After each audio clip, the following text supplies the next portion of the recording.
We like comparing games and things here at GameRanks. It's just kind of what we do. We've compared plenty of games, we've put them in lists, hell, we've even compared a PlayStation 1 to a PlayStation 4. Since I've been playing it lately, I've been thinking a lot about Watch Dogs 2 and its interpretation of San Francisco and California, and it reminds me a lot of Grand Theft Auto 5. So instead of arbitrarily comparing the two games, since they're both open-world shooters, I want to take a look at the worlds that Ubisoft and Rockstar Games both created and compare those. Because they both tried their hardest to capture a very specific thing here in America, and I think they both succeeded in very different ways. You guys know it's me, Jake Baldino, and I'm here to talk about Watch Dogs 2 versus Grand Theft Auto 5 and how the game worlds are different.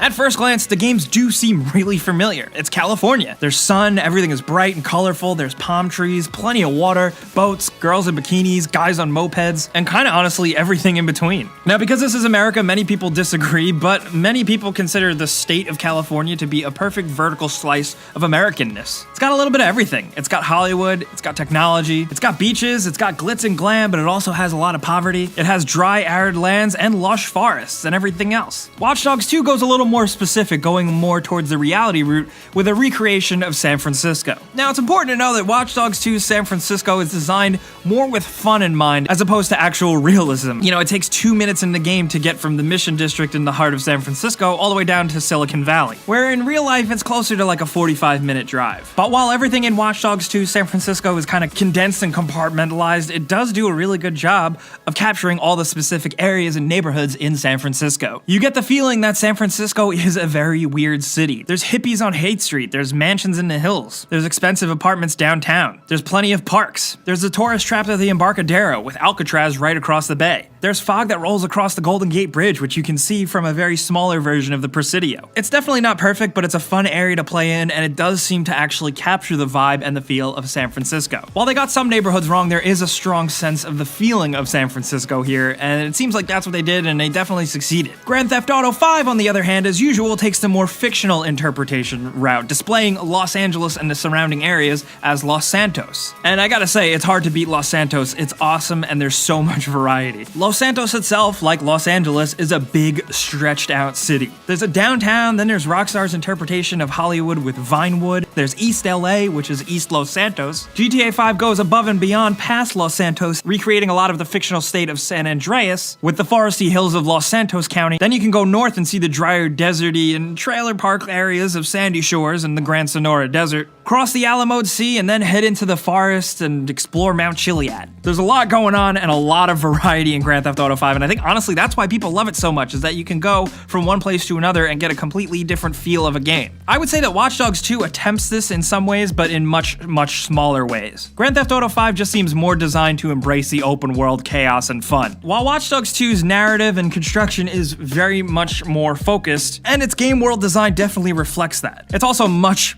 smaller. I mean, Grand Theft Auto 5 has a portion of an entire state. Watch Dogs 2 has a lot more of you stopping and smelling the roses. You play the game a bit slower because a lot of it is so stealth focused. The actual level design and area design in Watch Dogs 2 caters to that. Grand Theft Auto 5, you can do basically everything. You can fly in a jet or jump out of a helicopter, so Rockstar had to give you a lot more room to play that way. But anyway, I digress. Back to my point about actually capturing the feel of Los Angeles. I think Grand Theft Auto does also succeed, just as much as Watch Dogs does with its version of San Francisco. I think honestly Grand Theft Auto 5 captures the vibe more. Sometimes by freeing yourself of trying to accurately depict a place, and then instead going into more creative interpretational route and more of a representation of things and showing actually how they are. It seems like with that you could actually capture and heighten the vibe, tone, and feel and atmosphere of a place. And I think the city of Los Santos especially is more indicative of that. Both games also have very different interpretations of NPCs or non-playable characters in the games. The people, you know, the civilians themselves in these games exist for completely different gameplay mechanics. In Watch Dogs 2, you know, thanks to the theme of being a hacker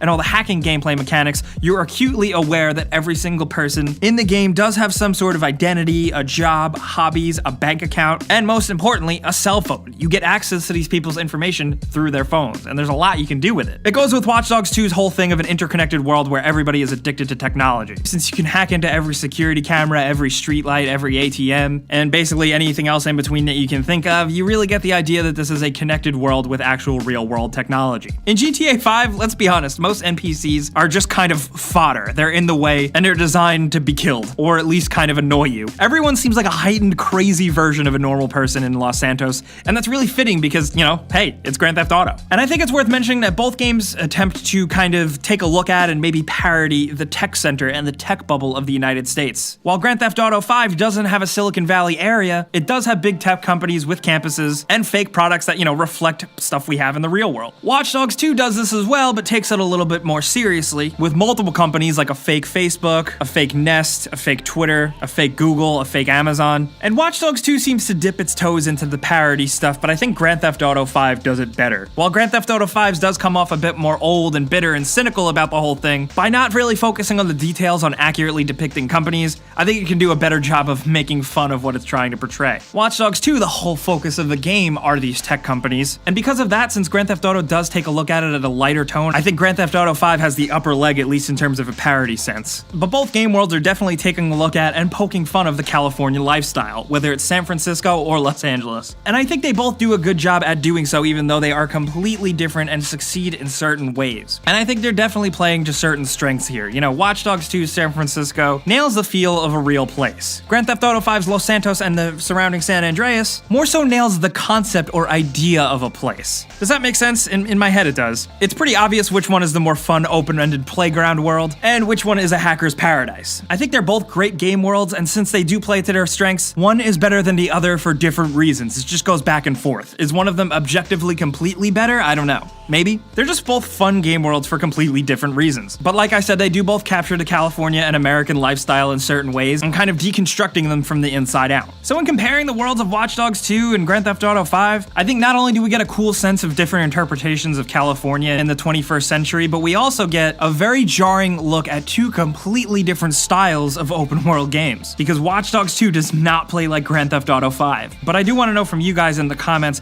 which game world you prefer and why. Don't look at it necessarily in just which game can you fly a jet into a building with. Think of which game world you actually have a richer and deeper connection with. Think about which game world your character has more of a sense of place and interactivity with. You know what I mean? Let's get a little deep here. Because obviously I think most people are going to say Grand Theft Auto 5 is a better game than Watch Dogs 2. But try and leave me a list down in the comments which one does which thing better. Which game looks better visually? Which game feels more lived in? Which game has better NPCs? Which game has better verticality? Let's talk about this stuff. Personally, I'm a bit more partial to Grand Theft Auto 5 San Andreas, but that's just me. I want to hear from you guys down in the comments. You guys should know this already, but newcomers, clicking the like button helps us out a ton, and subscribing is a good idea because we put out videos like this every single